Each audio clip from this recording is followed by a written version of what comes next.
Hi everyone, we're going to go and do another video here. This one is going to show you how to lock and unlock terms and topics the correct way in Maplewood. I get this question a lot.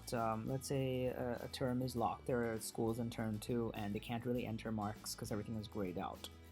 So this is the steps we're going to use to fix it. I'm just going to show you what I mean. So if you're in ConnectEd as a teacher and you go to marks comments by class under achievement, I just have all of the names blurred out for privacy reasons, but you can see that you're in term 1 and whatever teacher that you selected, so you can see the box in Maplewood in the achievement tab. So this is the mark book. You can click it and you can see that the boxes are white and you can enter marks in them, you can create assignments, and all that works. As soon as you go to term 2, you can see that the boxes are now grayed out. And this is what causes panic in a lot of teachers, and they're not really sure what to do. They think they did something wrong.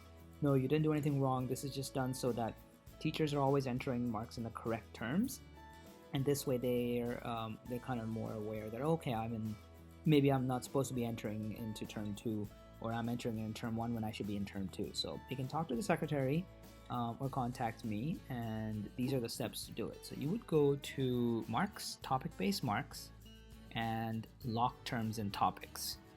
And this is something your secretary would be able to do. It's not done from the teacher side of things.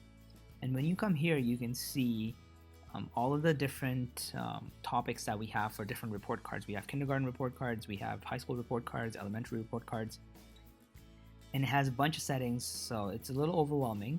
But all you have to do is, so you can see the semester that you want to unlock, or the term that you want to unlock. You want to make sure that you go ahead and just select that on top. So in this case, I'm going to show you how to lock it. So term 1 needs to be locked. So just select the top one and hit locked and hit yes, and that'll lock that term for you. And then we're going to make sure we want to unlock term 2. So the kindergarten one needs to be unlocked, and just go ahead and hit unlocked, and it unlocks all of the topics that are needed to be unlocked to unlock correctly. So I'm just going to go ahead and do the rest that I need to do here, and I'm also going to make sure term 3 is locked. So they're only going to enter marks for the correct term, and it won't default to the wrong term when they open ConnectEd as a teacher. So once that's done, we're just going to go ahead and hit OK and let it save its settings. You can see that it's saving at the bottom there, and it'll close that out. So that's all we have to do on the back end side of things. Let's go back to Markbook here. And we just have to sometimes we have to log out, sometimes we just go back to the main screen here. So we'll go back to menu, go to achievement. And it's just taking its time here. There we go. So then we go to marks comments by class. And you see now, instead of defaulting to term 1, it defaulted to term 2. And term 2, which was grayed out previously, is now no longer grayed out, and they can enter marks correctly. So there you have it. That's all we need to do to lock and unlock terms in Maplewood. Thanks for watching.